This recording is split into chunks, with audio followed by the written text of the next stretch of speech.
From the records gathered, Trump actually started his campaigns earlier. With his intention and passions, he carried the Republicans together, pushing the Republican agenda as well. Well, it would appear that his presence in the race threatens the Democratic Party. Well, according to his own words, he said, "They are manipulating the courtroom to indict me." Now, if Trump wins, will he be of great benefit to the Southern Cameroons? Because the Biden's administration, regardless of the controversies, has been fair to the Southern Cameroons by granting temporary protective status to us. But let's see other Republicans interested in the race. Three denizens of the Republican establishment will be launching presidential campaigns this week. The race for the 2024 nomination has begun to resemble the sprawling 2016 field that proved a huge boon to unfancied outsider Donald Trump. This time, the 76-year-old tycoon is the runaway fourth runner, but the conventional wisdom remains the same. The larger the chasing pack, the more likely he is to win by dividing the anti-Trump vote. Well, former New Jersey Governor Christie, who was trounced by Trump in 2016, is expected to launch a fresh bid at the White House on Tuesday, a day ahead of ex-Vice President Mike Pence and North Dakota Governor Doug Burgum. Christie, who will announce a new hemisphere, presents a new novel challenge as the only contender so far willing to land genuinely damaging blows on Trump as he makes his case for 4 years in the Oval Office. The 60-year-old Newark native has already begun needling his former friend, arguing last month that the former reality TV star and real estate tycoon was afraid of debating serious opponents. Trump has indicated that he may skip at least one of the first two debates, expressing a reluctance to share the limelight with lower polling rivals. Remember, this played out as well in the Nigerian elections too.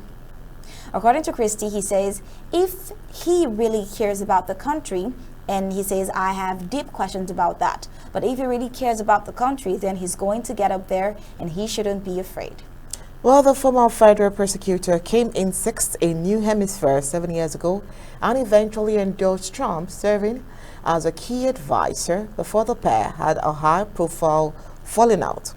Christie has since assailed Trump on all manner of issues, highlighting the escalating criminal probes targeting the embattled billionaire, trashing his false claims of election fraud and dubbing him Putin's puppet over his isolationist stance on Russia's invasion of Ukraine.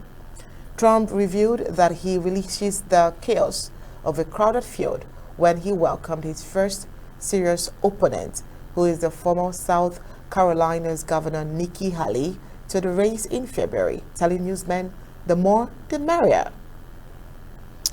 John Ellis, a former head of the network's election night decision desk, told the press that Christie's candidacy could put Trump on the back foot.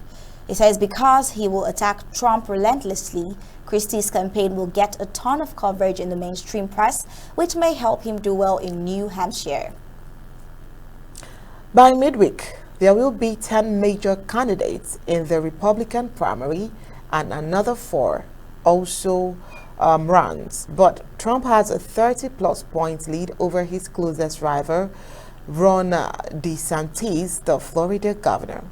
Pence, Trump's unwaveringly loyal vice president turned reluctant critic, while he is expected to launch his campaign on Wednesday ahead of a CNN town hall in Iowa. But 44-year-old DeSantis has also began to fire off explicit broadsides against his rival, questioning the frontrunner's commitment to conservatism, his effectiveness in office, and his prospects of victory against President Joe Biden.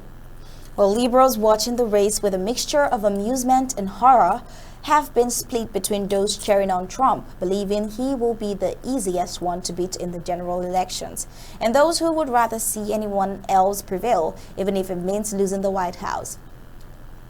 Democratic election strategist Emmanuel's Onyoha told the press that the opponents in the Republican primary can try their hardest, but if rape allegations and insurrection couldn't waver Trump's base, these candidates will not either. Well, if Trump eventually wins the preliminary as the Republican nominee, what could be the benefit for Ambazonians? Well, will Africans, like the immigrants, prefer their Biden's administration or the Trumps eventually? Well, let's see what happens next.